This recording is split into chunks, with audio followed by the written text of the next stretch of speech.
ഉമ്മാന്റെ ഉദരത്തിന് വയറ്റുന്ന ദുനിയാവിലേക്ക് വരുമ്പോ മൊബൈലും പിടിച്ചിട്ട് വന്നിട്ടുണ്ടോ? സാംസങ്, ഫോൾഡ്, ഐഫോൺ, ഗാലക്സി, നോക്കിയ എന്തെങ്കിലും കൊടുന്നില്ല? ഇല്ല. അല്ല, ഒരുത്തം വരുമ്പോ നോക്കിയ കൊടുന്നില്ല, പിന്നടുത്തം വരുമ്പോ ഐഫോൺ കൊടുന്നില്ല, പിന്നടുത്ത് നോക്കുമ്പോ ഗാലക്സി, പിന്നടുത്ത് നോക്കുമ്പോ സാംസങ്, ഫോൾഡ് 5, ഫോൾഡ് 6 അല്ല, അങ്ങനെ വന്നില്ല. ഇല്ല. പിന്നെ ഈ കുട്ടിക്ക് മൊബൈൽ പഠിപ്പിച്ചത് ആരാ മൊബൈൽ പഠിപ്പിച്ചത്? ഞാൻ വലിയ സങ്കടത്തോട് പറയാം, ഞാൻ വെറുതെ പറയല്ല, വീട്ടുകാരനെയാണ് മൊബൈൽ പഠിപ്പിച്ചത്. അല്ലേ? അങ്ങനല്ലേ? അങ്ങനെയാണ്. കുട്ടികൾക്ക് തോന്നണം, എന്റെ പുറന്ന് എനിക്ക് അത്യാവശ്യത്തിനല്ലാതെ മൊബൈൽ കിട്ടൂല എന്ന് തോന്നണം. കുട്ടി കരയുമ്പോ യാത്ര കരഞ്ഞാലും ഞാൻ തരൂല മൊബൈൽ, അപ്പൊ കുട്ടിക്ക് തോന്നും, എന്ത് തോന്നും? ഈ നാടകം നടക്കൂല. ഏത് നാടകം? കരഞ്ഞിട്ട് മൊബൈല് കയ്യിലാക്കുക എന്ന നാടകം നടക്കൂല. ഇതങ്ങനെയല്ല. കുട്ടി കരഞ്ഞാൽ കുട്ടിന്റെ കരച്ചിൽ നിർത്താൻ ഉമ്മമാർ കാണിക്കണ ഒരു ബുദ്ധിയില്ലാത്ത ട്രിക്സ്, വേഗം പോയിട്ട് മൊബൈൽ കൊടുക്കും. കരയണ്ട, പൊപ്പെ കേൾക്കാനാന്നില്ല, പിടിച്ച തന്നെ പോ. പിന്നെ എപ്പ നോക്കിയൊന്നും പിടുത്തണ്ട. ഞാൻ വെറുതെ പറയില്ല. കോള് വന്നാൽ അവിടെ ഉമ്മാന്റെ മൊബൈൽ റിംഗ് ചെയ്തു, ഉടനെ ഉമ്മ മോനോട് പറയുന്നത്, മോനെ ആ മൊബൈൽ കൊണ്ട ആരത് നോക്ക് പറയരുത്, ദയവ് ചെയ്ത് പറയരുത്. ബാപ്പാ, നിങ്ങൾ ഖുർആൻ ഓതാണെങ്കിൽ പോലും ആ സമയത്ത് നിങ്ങളുടെ മൊബൈൽ റിംഗ് ചെയ്താൽ നിങ്ങളെ ഭാര്യനോട് കൊണ്ടുവരാൻ പറയൂ, ചെറിയ കുട്ടിയോട് പറയണ്ട മൊബൈൽ കൊണ്ട. കാരണം അവൻ കതെടുക്കാൻ ഒരു അവസരമായി. ഓർക്ക് അത് പിടിച്ചാൽ മതി, പിന്നെ അത് ദൂരെ വെക്കാൻ കഴിയണില്ല. അങ്ങനെ എപ്പോഴും മാഗ്നറ്റ് പോലെ അണ്ടിയിട്ടുണ്ടാവും. ഇപ്പൊ അങ്ങനെ ആയിട്ടുണ്ട്, മൊബൈൽ മാഗ്നറ്റ് ആയി ഞങ്ങൾ ഇരുമ്പുമായി. അപ്പൊ അത് രണ്ടും അണ്ടിയിട്ടുണ്ടാവും എപ്പോഴും. ഞാൻ വെറുതെ പറയല്ല. എന്നിട്ട് ഈ കുട്ടികളുടെ ഒക്കെ പഠനത്തിൽ വല്ല മാർക്കുണ്ടോ? ഇപ്പൊ പറയണെന്നറിയാ ഉസ്താദേ, മന്ത്രിപ്പിക്കാൻ കൊണ്ടുവന്നു, മന്ത്രിപ്പിക്കാൻ കൊണ്ടുവന്നേ എന്താ ഉസ്താദേ, മുമ്പ് നന്നായി പഠിച്ചുകൊണ്ടിരുന്നു, ഇപ്പൊ പഠിച്ചതൊന്നും തലക്ക് പത്തുന്നില്ല, തലക്ക് പത്തിയെങ്കും അപ്പൊ തന്നെ ഇറങ്ങിട്ട് പോന്നു, ഓർമ്മയിൽ നിൽക്കുന്നില്ല. അപ്പൊ കണ്ണേരെന്ന് പറയും. കണ്ണേറല്ല, ഗദ്യക്കും പറയും. മൊബൈൽ കണ്ണേറല്ല. കണ്ണേരില്ലാന്നല്ല, കണ്ണേരുണ്ട്. കണ്ണേര് സത്യമാണ്, അതിന് ഹക്കാണെന്ന് ഖാല റസൂലുള്ളാഹി. കണ്ണേരുണ്ട് ഇല്ലാന്നല്ല, പക്ഷെ ഈ കാണുന്നതൊക്കെ കണ്ണേറല്ല. എന്താ ഇത്? മൊബൈലേറ്. കുട്ടിന്റെ കയ്യിൽ മൊബൈൽ അങ്ങ് കിട്ടിയപ്പോഴേക്ക് പിന്നെ കുട്ടിക്ക് പഠിക്കാൻ മനസ്സ് വരുന്നില്ല. എപ്പോഴും മൊബൈലിന്റെ ഈ റീൽസ് കാണുന്ന പിരാന്നുണ്ടല്ലേ. ഞാൻ ദയവ് ചെയ്ത് ഞാൻ ഈ പെണ്ണുങ്ങളെ ഉണ്ടാരാ വേദ കേൾക്കാൻ വന്നിനാരാ? വേദ കേൾക്കാൻ ഉണ്ടാ? ഉമ്മമാരുണ്ടാ? അല്ല, നിങ്ങളെ വിട്ടിട്ട് നിങ്ങൾ ഓരോ പേരിലാക്കി നിങ്ങൾ മാത്രം വന്നതാണോ? അല്ലല്ലേ, ഒരുണ്ട്. അള്ളാഹു ബർക്കത്തേട്ടെ, അള്ളാഹു സന്തോഷം കൊടുക്കട്ടെ. ഇല്ലേ? അപ്പോ ഈ റീൽസ് കാണുമ്പോ ഉമ്മ ദയവ് ചെയ്ത് ഞാൻ പറയട്ടെ, ഇത് ചെറിയ കിടന്നുറങ്ങുന്ന സമയത്ത് റീൽസ് കാണും. ഇപ്പൊ റീൽസിന്റെ ഒരു പിരാന്ത് അല്ലേ. പണ്ടൊരു റീൽ ഉണ്ടായിരുന്നു നമ്മൾ ആ കാസറ്റിന്റെ ഉള്ളിൽ, ഇല്ലേ? ആ റീൽ ഇങ്ങനെ ചുണ്ടും. പണ്ടത്തെ ഉസ്താദുമാരെ ഹസരത്തുമാരൊക്കെ പ്രഭാഷണം ആ കാസറ്റിന്റെ കാര്യങ്ങൾക്ക് അറിയില്ലേ? അതിങ്ങനെ പിന്നെ ടേപ്പ് റെക്കോർഡറിന്റെ ഉള്ളിൽ വെക്കുന്നു. എന്നിട്ട് അതിങ്ങനെ എന്നിട്ട് കുറച്ച് വേദ കഴിഞ്ഞ പിന്നെ റീൽ ചുണ്ടുന്നേ. റീൽ ചുണ്ടിയ റീലിനെ ഒന്ന് എടുത്തിട്ട് പാടം പെണ്ണെടുത്തിരിക്കുന്ന ഉള്ളുകൊട്ടൊക്കെ ഉള്ളിലിട്ടെടുത്തിരിക്കുന്ന അങ്ങനെ ഒരു ആ റീൽസ് അല്ല ഞാനിപ്പോ പറയണേ. ഇത് റീൽസ് വേറെ 30 സെക്കൻഡിന്റെ റീൽസ് ഒക്കെ റീൽസിന്റെ കാലം. അപ്പൊ എന്തായി സംഭവം? ഞങ്ങളെ മക്കളെ തലച്ചോറിൽ സ്കൂളിന്റെ പുസ്തകമില്ല, മദ്രസന്റെ കിതാബില്ല, എല്ലാം ഞങ്ങളെ കുട്ടികളെ തലച്ചോറിൽ പോയിട്ട് റീൽസ് ഇരുന്നിരിക്കുകയാണ്. റീൽസ് എല്ലാം ചുണ്ടിട്ടുണ്ട് തലച്ചോറില്. അപ്പോഴാണ് ഓർമ്മക്ക് നിൽക്കണല്ലേ പഠിക്കണത്. ഇതാരാണ് പഠിപ്പിച്ചത്? ഉമ്മ കിടന്നുറങ്ങുമ്പോ കുഞ്ഞിനെയും നെഞ്ഞിലേക്ക് കിടത്തിയിട്ട് ഉമ്മ നോക്കുന്ന റീൽസ്.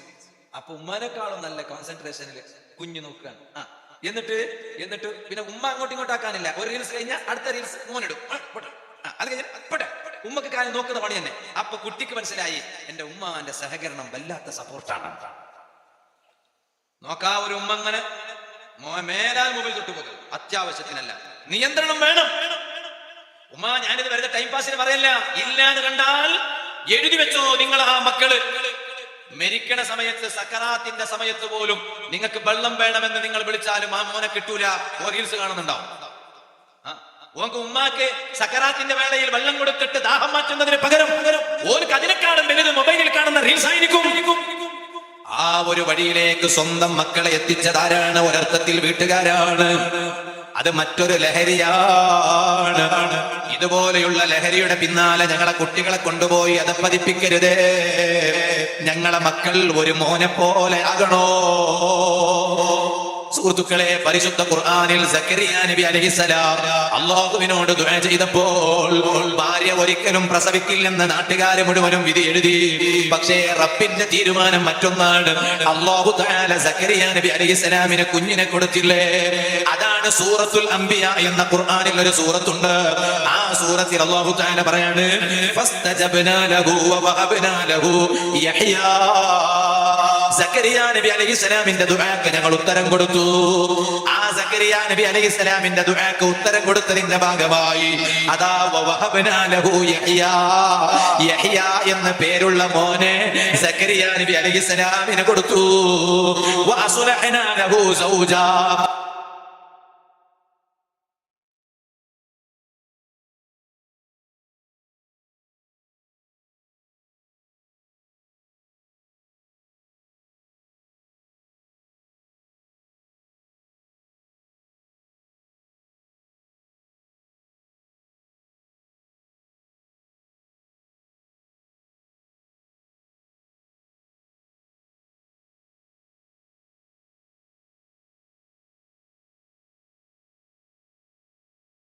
പറയട്ടെ, നമ്മുടെ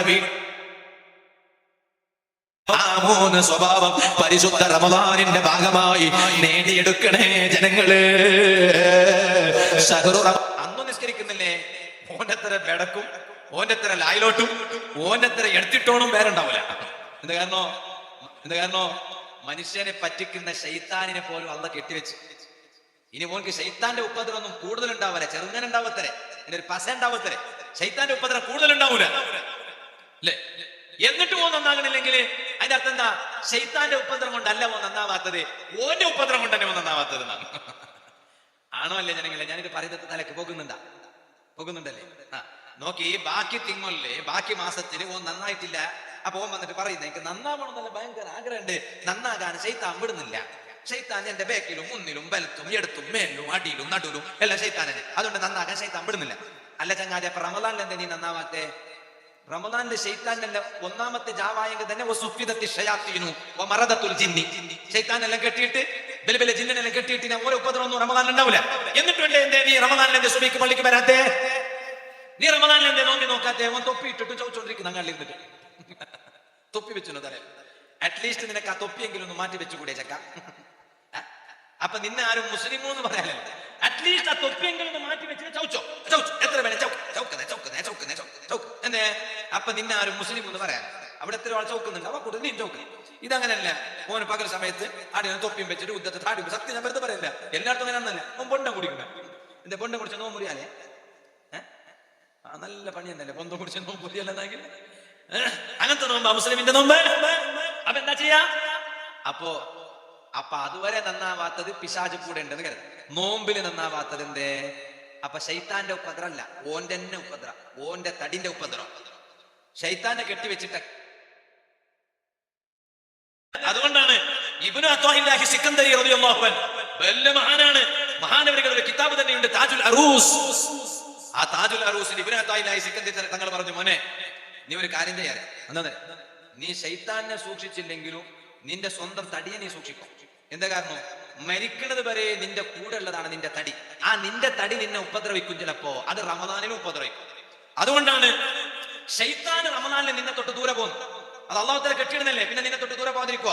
പക്ഷെ നിന്റെ തടി ഉണ്ടല്ല, അത് നിന്റെ കൂടെ തന്നെ ഉണ്ടാവും. അതിനുള്ള കെട്ടി വെക്കുന്നില്ല, അത് നിന്റെ കൂടെ തന്നെ ഉണ്ടാവും. അപ്പൊ നിങ്ങൾക്കൊരു ചോദ്യം അല്ലേ, അതിനെ ഒന്ന് കെട്ടിവെച്ചെങ്കിൽ എന്ത് ചെയ്യുന്നല്ലേ? അത്ര കെട്ടിവെച്ചിട്ട് നീ കഷ്ടത്തിനൊന്നും നല്ലാവും പോകുന്നു വേണ്ട. അതെ, ശൈത്താനെ കെട്ടിവെച്ചിട്ടെങ്കിലും നന്നാവാൻ മനസ്സിലാത്ത നീ എല്ലാത്തും കെട്ടിവെച്ചിട്ട് നീ നന്നാവേണ്ട ആവശ്യമില്ല. കുറച്ചൊക്കെ നമ്മൾ ശ്രദ്ധിക്കേണ്ടേ നന്നാവാന്. അതുകൊണ്ടാണ് ഇബ്നു അത്വാഇല്ലാഹി സിക്കന്ദരി തങ്ങൾ പറഞ്ഞു താജുൽ അറൂസിൽ, മോനെ പിശാച് നോമ്പിനെങ്കിലും റമദാനെങ്കിലും നിന്നെ തൊട്ട് പിരിഞ്ഞു പോകും. നിന്റെ ഈ തടി ഉണ്ടല്ലേ, അത് നിന്റെ കൂടെ ഇലൽ മമാത്തി മരിക്കണത് വരെ നിന്റെ കൂടെ ഉണ്ടാവും ഈ തടി. അതുകൊണ്ട് നീ ആ തടിനെ ജാഗ്രതയാക്ക്. നോമ്പിലെ കള്ളം പറഞ്ഞിരണ്ട, നോമ്പിൽ ഗീബത്ത് പറയണ്ട, നോമ്പിൽ ചീത്ത പറയണ്ട, നോമ്പിൽ നമീമത്ത് പറയണ്ട. ഞാനിപ്പോ അതിലേക്ക് കിടക്കണില്ല, ഞാൻ പറഞ്ഞത്. അതുകൊണ്ടാണ് റമദാനിലും കക്കാൻ പോകും ചില ആളുകൾ. എന്താ കാരണം? ശൈത്താനെ കെട്ടിവെച്ചിന്, ഓന്റെ തടിനെ കെട്ടിവെച്ചിട്ടില്ല. ഓന്റെ തടി കൊണ്ടാണോ കക്കാൻ പോകുന്നത്? അതുകൊണ്ട് നിന്റെ തടിയെ നീ നിയന്ത്രിക്കണം, നിന്റെ ദേഹേച്ഛയെ നീ നിയന്ത്രിക്കണം, നിന്റെ തടിയെ നീ നിയന്ത്രിക്കണം. റമളാനിൽ ചുരുങ്ങിയത് ഖാല അബൂ ഹനീഫ റളിയല്ലാഹു അൻഹു, മദ്ഹബിന്റെ ഇമാമായ ഇമാമുൽ അഅ്ളം അബൂ ഹനീഫ റളിയല്ലാഹു അൻഹു, വലിയ മഹാനല്ലേ അബൂ ഹനീഫ റളിയല്ലാഹു അൻഹു. ഞങ്ങളെ മദ്ഹബിന്റെ ഇമാമായ ഇമാം ശാഫിഈ റളിയല്ലാഹു അൻഹു തങ്ങൾ പോലും അബൂ ഹനീഫ ഇമാമിനെ ബഹുമാനിച്ചില്ലേ? ചരിത്രത്തിൽ കാണാം ശാഫിഈ ഇമാം റളിയല്ലാഹു അൻഹു എല്ലാ ദിവസവും അബൂ ഹനീഫ റളിയല്ലാഹു അൻഹുവിന്റെ മഖ്ബറയുടെ അരികിൽ ചെല്ലുകയാണ്.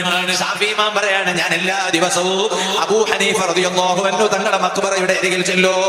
ഞാനതാ അവിടെ നിന്ന് അടുത്ത് നിന്നൊരു 2 റക്അത്ത് നിസ്കരിക്കും.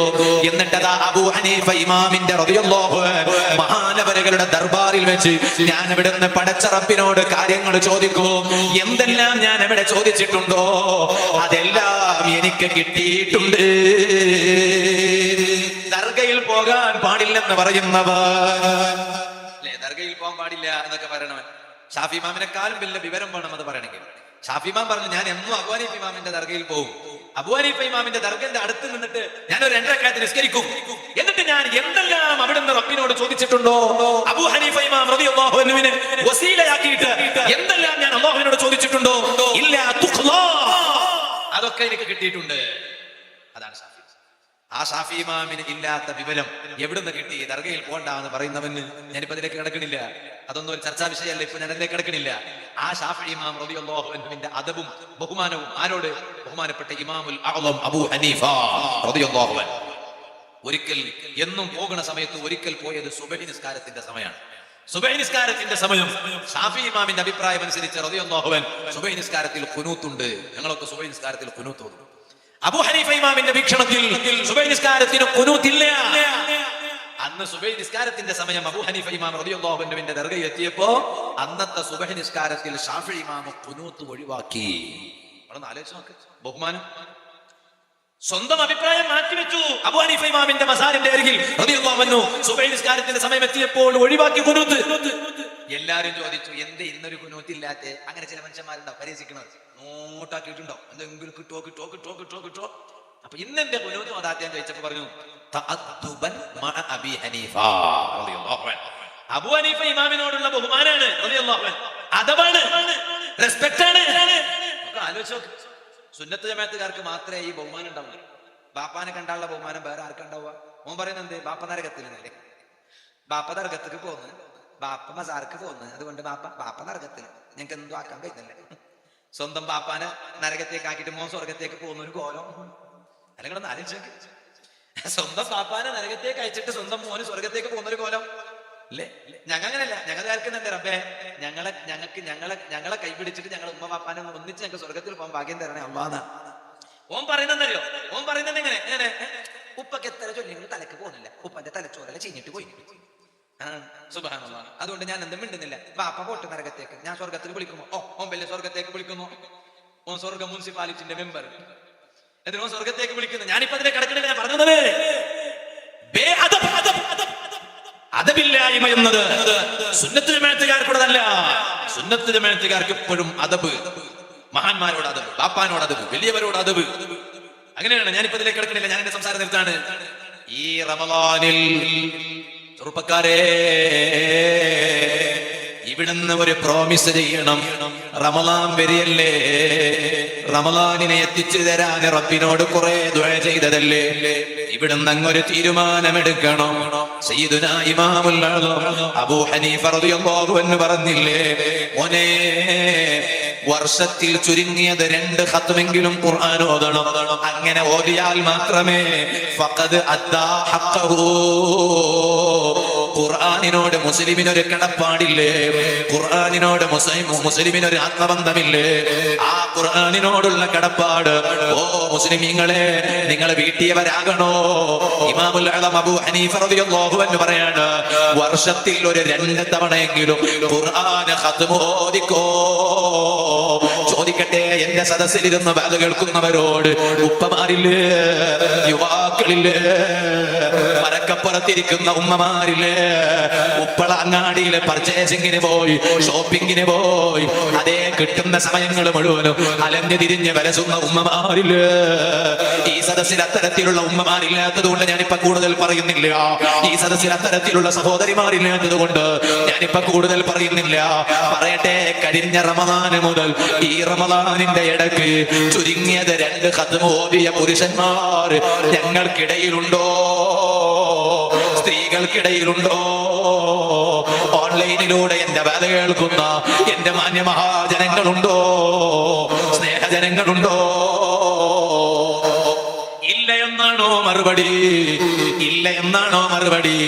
എങ്കിലിതാ ഈ റമദാനിൽ നിർബന്ധമായും ചുരുങ്ങിയത് 1 ഖത്മല്ല ഓതേണ്ടത്. അബൂ ഹനീഫ റളിയല്ലാഹു അൻഹു പറഞ്ഞില്ലേ, ചുരുങ്ങിയത് 2 ഖത്മെങ്കിലും ഓതണോ. എന്നാലേ വർഷത്തിൽ ഒരിക്കൽ 2 ഖത്മെങ്കിലും ഓതിയാൽ മാത്രമേ ഖുർആനിനോട് നിനക്കുള്ള കടപ്പാട് നീ വീട്ടിയവനാവുകയുള്ളൂ. അതുകൊണ്ട് തീരുമാനിച്ചോ, ഇന്നത്തെ സദസ്സിൽ നിന്ന് പിരിയുമ്പോൾ ഒരു തീരുമാനമെടുത്തോ. ഇതാ റമദാൻ വരാൻ പോവാണ്. ആ റമദാൻ ഖുർആൻ അവതരിക്കപ്പെട്ട മാസമോ. അതുകൊണ്ട് തന്നെ ഈ റമദാനിൽ അബൂ ഹനീഫ റളിയല്ലാഹു അൻഹു മഹാനവരികൾ പറഞ്ഞതുപോലെ ചുരുങ്ങിയത് വർഷത്തിലെ 2 ഖത്മ് ഓതിയാലല്ലേ ഖുർആനിനോട് കടപ്പാട് വീട്ടിയവനാകൂ. എന്നാൽ ഈ റമദാനിൽ ഞാനതാ ചുരുങ്ങിയത് 2 ഖത്മ് ഓതു. കൂടുതൽ എത്ര വേണമെങ്കിലും ഓതിയേക്കൂ. മിനിമം ഒരു 2 ഖത്മെങ്കിലും ഓതിയേ മതിയാകൂ. ഇത് ഞാൻ എന്നോടും നിങ്ങളോടും ഓർമ്മപ്പെടുത്തി. ഞാനൊരു ചെറിയ ചരിത്രം ഇന്നത്തെ സദസ്സിൽ പറഞ്ഞ് ഞാൻ എന്റെ വാദ നിർത്തുന്നു. സക്കരിയ നബി അലൈഹിസ്സലാമിന്റെ വീട്ടുകാരുടെ 3 സ്വഭാവം ഞാൻ ഇന്ന് പറയണമെന്ന് കരുതിയതാണ്. സമയം വൈകിയത് കൊണ്ട് ഇൻഷാ അല്ലാഹ് നാളത്തെ എരുമാട് ഉറൂസിന്റെ സദസ്സിലേക്ക് സൂറത്തുൽ അംബിയാഇന്റെ ഈ ചരിത്രത്തിന്റെ ബാക്കി ഭാഗം അല്ലാഹു എനിക്ക് ആയുസ്സും ആഫിയത്തും ഇട്ടു തന്നാൽ ഇൻഷാ അല്ലാഹ് നാളത്തെ സദസ്സിലേക്ക് നീക്കി വെക്കുകയാണ്. ഇന്നത്തെ സദസ്സിൽ ഞാൻ ഒരു ചെറിയ ചരിത്രം പറഞ്ഞ് ഞാൻ എന്റെ വാദ നിർത്തുന്നു. അർഹമുർ റഹീമീനായ റബ്ബേ, സാധുക്കളായ ഞങ്ങളെ ഈ മജ്ലിസ് ദുആക്ക് ഇജാബത്തുള്ള മജ്ലിസായി നീ ഞങ്ങളിൽ നിന്ന് കബൂൽ ചെയ്യണേ അല്ലാഹ്. മുഅ്മിനീങ്ങളെ, വിഷമമില്ലെങ്കിൽ ഒന്നിരുന്ന സ്ഥലത്ത് എണീറ്റ് നിൽക്കുമോ? പ്രായമുള്ള ഉപ്പമാർ അവിടെ തന്നെ ഇരുന്നോളൂ, ആരും ഇങ്ങോട്ട് വരണ്ട. ഒരു ഹദീസ് നമുക്ക് നിന്നുകൊണ്ട് കേൾക്കാം. ഖിയാമത്ത് നാളിൽ ഞാൻ വരും, നിങ്ങളും വരും, എല്ലാവരും വരും. ആരെല്ലാം ഉണ്ടോ തുടക്കം മുതൽ അവസാനം വരെ എല്ലാവരും വരൂ. അവിടെ എല്ലാവരെയും വിളിച്ചിട്ട് അല്ലാഹു തആല ആ റബ്ബ് പറയുന്ന ഒന്നുണ്ട്, മോനെ, എന്നോടും നിങ്ങളോടും അല്ലാഹ് അവിടെന്ന് പറയാണ്, യാ മഅ്ശറൽ ജിന്നി വൽ ഇൻസി, അല്ലയോ മനുഷ്യവർഗമേ, ഭൂതവർഗമേ, ഞാൻ നിങ്ങളോട് നന്നാകാൻ കുറെ പറഞ്ഞതാണല്ലോ, നന്നാകാൻ നിങ്ങളോട് കുറെ ഉപദേശിച്ചതാണല്ലോ, എന്നിട്ട് നിങ്ങൾ നന്നായോ ഇല്ലേ? ഇതാ നിങ്ങളെ ഏടുകളിലേക്കൊന്ന് നോക്കൂ.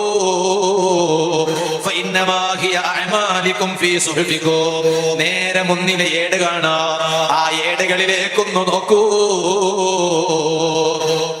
ആ ഏട് തുറന്നു വെച്ചു, എല്ലാം അതിലുണ്ട്.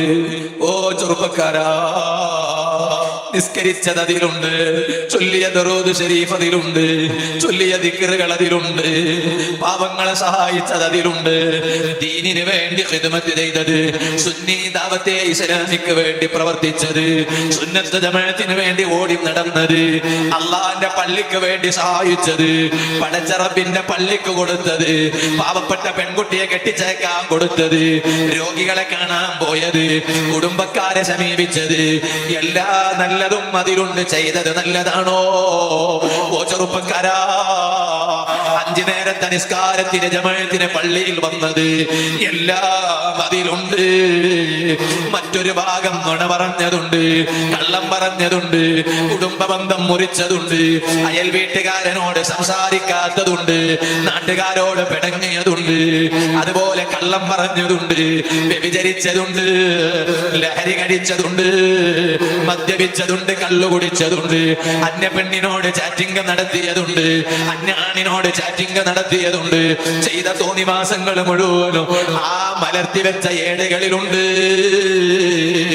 ആ ഏട്ടിലേക്ക് നോക്കിയിട്ട് നോക്കണമെന്ന് പറഞ്ഞിട്ട് അള്ളാഹ് ഞങ്ങളോട് പറയാണ്, ഫമൻ വജദ ഖൈറാ,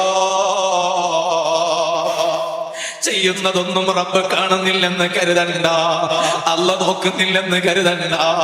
എല്ലാം അവിടെ റെക്കോർഡ് ചെയ്തു വെച്ചു പോയി, എല്ലാം ഫീഡ് ചെയ്തു വെച്ചു പോയി. എന്നിട്ട് അല്ലാഹ് പറയാണ്, അതിൽ നിങ്ങൾ ചെയ്ത ഖൈർ കാണുന്നുണ്ടോ? അതിൽ നിങ്ങൾ ചെയ്ത ഖൈർ കാണുന്നുണ്ടോ? ഫൽയഹ്മദില്ലാഹ്, അവൻ അൽഹംദുലില്ലാഹ് പറഞ്ഞോട്ടെ, അവൻ അല്ലാഹുവിനെ സ്തുതിച്ചോട്ടെ. വമൻ വജദ ഗൈറ ദാലിക, അല്ലാ തെറ്റുകൾ കാണുന്നുണ്ടോ, ചെയ്ത ഹറാമുകളായ കിതാബിലുണ്ടോ? എന്നാൽ ഫലാ യലൂമന്ന ഇല്ലാ നഫ്സാ, അവൻ എന്നെ ആക്ഷേപിക്കാൻ വരണ്ട, ആരെയും ആക്ഷേപിക്കാൻ പോകണ്ട, അവനെ തന്നെ ആക്ഷേപിക്കട്ടെ. ഈ ഏടുകളിൽ കാണുന്ന തിന്മകൾ മുഴുവനും അവൻ ചെയ്തതാണ് കേട്ടോ. ആ ഖിയാമത്ത് നാളിനെ മുന്നിൽ കണ്ട് ജീവിക്കണം, പോയി കിടക്കാനുള്ള ഖബറിനെ മുന്നിൽ കണ്ട് ജീവിക്കണം, മഹ്ശറിനെ മുന്നിൽ കണ്ട് ജീവിക്കണം. അതുകൊണ്ടാണല്ലോ നാട്ടിലൊരാള് മരണപ്പെട്ടു, ആളുകളെല്ലാം വന്നു, ആ മയ്യത്തിന്റെ അരികിൽ ഒരുമിച്ച് കൂടി മയ്യത്ത് കാണുന്നു, യാസീൻ ഓതുന്നു, ആ മയ്യത്തിന് വേണ്ടി ദുആർക്കുന്നു. ഇത് അവിടുന്ന് വലിയ ഒരു മഹാനീയ രംഗം കാണാണ്, ഈ കാഴ്ച കാണുകയാണ്. അത് കണ്ടപ്പോഴാണ് മയ്യത്തിന്റെ അരികിൽ നിൽക്കുന്ന ആളുകളോട് ഈ മഹാൻ പറയാണ്, നിങ്ങൾക്ക് വേണ്ടി വന്ന് ദ്വാർന്നാ നന്നാടിരുന്നു. നിങ്ങൾ കുറെ ആയല്ലോ ഈ മയ്യത്തിനെ ദ്വാർക്കണത്, മയ്യത്തിന് വേണ്ടി ദ്വാർക്കണ്ടെന്നല്ല പറയുന്നത്, ദുആ ചെയ്യണോ. ആ മയ്യത്തിന് ഏറ്റവും ആവശ്യമുള്ളതാണ് ദുആ. കുറെ നേരമായല്ലോ നിങ്ങൾ ഈ മയ്യത്തിന് ദുആ ചെയ്യുന്നത്, ഇനി നിങ്ങൾക്ക് വേണ്ടി ഒന്ന് ദ്വാർന്നോളൂ. ലകാന ഖൈറൻ ലക്കും, അത് നിങ്ങൾക്ക് നന്നാകുമായിരുന്നു. എന്തേ കാരണമെന്നറിയുമോ? ഇയാൾ ഏതായാലും മരിച്ചുപോയി, നിങ്ങൾ ഇനി മരിക്കാനുള്ളവരാ. ഇയാൾ ഏതായാലും മരിച്ചുപോയി, അപ്പൊ അയാള് 3 പ്രയാസത്തിൽ നിന്ന് രക്ഷപ്പെട്ടിട്ടുണ്ട്. ഈ മരിച്ചയാള് 3 പ്രയാസത്തിൽ നിന്ന് രക്ഷപ്പെട്ടിട്ടുണ്ട്. ഒന്ന്, മലക്കുൽ മൗത്തിനെ കാണുക. എത്രയെല്ലാം ആളുകളെ ഞാനും നിങ്ങളും കണ്ടിട്ടുണ്ട്. ഓ ചെറുപ്പക്കാരാ, ഏതോ ഒരു സെലിബ്രിറ്റി, ഏതോ ഒരു സിനിമ നടനോ നടിയോ ഉപ്പള അങ്ങാടിയിൽ ഒരു ഷോറൂം ഇനാഗുറേഷന് വരുമ്പോ, അല്ലെങ്കിൽ ഒരു ഷോപ്പിന്റെ ഇനാഗുറേഷന് വരുമ്പോ, നീ അവിടെ ഉളുപ്പില്ലാതെ പോയി സെൽഫി ഫോട്ടോ കൂടെ നിന്നെടുത്തില്ലേ? അതാണെന്ന് നീ നോക്കിയില്ല, പെണ്ണാണെന്ന് നോക്കിയില്ല, അന്യ പെണ്ണിന്റെ കൂടെ നിന്ന് ഫോട്ടോ എടുക്കാൻ പാടില്ലെന്ന് നീ നോക്കിയില്ല. ഓ പെങ്ങളെ, ഒരു സെലിബ്രിറ്റി ഉപ്പളങ്ങാടിയിൽ വന്നപ്പോ, അതുപോലെ ഒരു സിനിമ നടൻ വന്നപ്പോ, ഒരു കളിക്കാരന് വന്നപ്പോ, അവൻ അന്യ പുരുഷനാണെന്ന് നീ നോക്കിയില്ല. നീ ഒരു സെലിബ്രിറ്റി ആണെന്ന് കരുതി നീ അവന്റെ ഫാനായി പോയി, നീ അവന്റെ കൂടെ നിന്ന് സെൽഫി ഫോട്ടോ ഉടുപ്പില്ലാതെ എടുത്തില്ലടി പെങ്ങള്. അന്യ ആണിന്റെ കൂടെ നിന്ന് ഫോട്ടോ എടുക്കാൻ പാടില്ല എന്ന നിയമം നിനക്കറിയാഞ്ഞിട്ടല്ലോ, വിവരമില്ലാഞ്ഞിട്ടല്ലോ, പഠിപ്പില്ലാഞ്ഞിട്ടല്ലോ, ഇൽമില്ലാഞ്ഞിട്ടല്ലോ. അതെല്ലാം ഒരു നിമിഷം കൊണ്ട് നീ മറന്നുപോയില്ലേ? എന്നിട്ട് അവന്റെ കൂടെ നിന്ന് സെൽഫി ഫോട്ടോ എടുത്തില്ലേ? സുബ്ഹാനല്ലാഹ്. ഇന്ന് വരെ പലരെയും കണ്ടിട്ടുണ്ട്. മലക്കുൽ മൗത്തിനെ കണ്ടിട്ടുണ്ടോ? റൂഹ് പിടിക്കാൻ വേണ്ടി വരുന്ന മലക്കുൽ മൗത്ത് അസ്റായീൽ അലൈഹിസ്സലാം, അസ്റായീൽ അലൈഹിസ്സലാമിനെ കണ്ടിട്ടുണ്ടോ? അപ്പോഴാണ് ഈ മഹാൻ പറയുന്നത്, അയാൾ ഏതായാലും മരിച്ചു പോയില്ലേ, പക്ഷേ അയാളെ കാര്യം കഴിഞ്ഞു. നിങ്ങളെയാണ് ഇനി പഠിക്കേണ്ടത്. കാരണം നിങ്ങൾക്ക് ഇനിയാണ് മലക്കുൽ മൗത്ത് കാണാനുള്ളത്. ഇനി രണ്ടാമത്തത് മിറാറത്തുൽ മൗത്തി. അയാളങ്ങ് പോയല്ലോ, ഇനി നിങ്ങളാണല്ലോ മരണത്തിന്റെ കൈപ്പുനീര് കടിച്ചിറക്കാനുള്ളത്. മരണത്തിന്റെ കൈപ്പുനീര് കടിച്ചിറക്കാനില്ലേ? മരണത്തിന്റെ വേദന കടിച്ചിറക്കാനില്ലേ? അയാളത് കഴിഞ്ഞല്ലോ, ഇനി നിങ്ങൾക്കുള്ളതല്ലേ? ഇനി മൂന്നാമത്തത് ഖൗഫുൽ ഖാത്തിമ. അവസാനം എന്താകുമെന്നത് പേടിക്കേണ്ടത് നിങ്ങളെ കുറിച്ചല്ലേ? അയാളത് ഏതായാലും കഴിഞ്ഞു പോയില്ലേ? ഇനി നിങ്ങളെ അവസാനം എന്താകും? ലാ ഇലാഹ ഇല്ലല്ലാഹ് എന്ന കലിമത്തു തൗഹീദ് ചൊല്ലിയിട്ട് മരിക്കാൻ കഴിയുമോ? ഇല്ലേ എന്ന് നിങ്ങളെ കുറിച്ച് നിങ്ങൾ ഇനി ഒന്ന് ചിന്തിക്കണ്ടേ? ആ മരണ സമയത്ത് അനുഭവിക്കാനുള്ള 3 രംഗം, അസ്റായീൽ അലൈഹിസ്സലാമിനെ കാണാനുള്ള രംഗം, മരണത്തിന്റെ കൈപ്പുനീര് കടിച്ചിറക്കാനുള്ള രംഗം, അവസാനം എന്തായി പോകുമെന്ന് പേടിച്ചു പോകുന്ന രംഗം. ഈ 3 രംഗം എപ്പോഴും കണ്ണുകൊണ്ട് നേർക്കുനേർ കണ്ടുകൊണ്ട് ഒരു നല്ല ജീവിതം കാഴ്ചവെക്കാൻ ഈ സദസ്സിൽ ഒരുമിച്ചു കൂടിയ സാധുവായ ഞാനടക്കം ഞങ്ങളെല്ലാവരും ഒന്ന് ഉണരണേ, ഉത്ബുദ്ധരാകണേ. ഇത് ഞാൻ എന്നോടും നിങ്ങളോടും ഓർമ്മപ്പെടുത്തി ഞാൻ എൻ്റെ ഇന്നത്തെ വാദു നിർത്തുന്നു. അർഹമുർ റഹീമീനായ അല്ലാഹ്, സാധുക്കളായ ഞങ്ങൾക്ക് നീ അതിന് തൗഫീഖ് ചെയ്യണം റഹ്മാനെ. ഈ സദസ്സ് കാരണം 2 ലോകത്തും വിജയിക്കുന്നവരിൽ നീ ഞങ്ങളെല്ലാം പെടുത്തണം റഹ്മാനെ.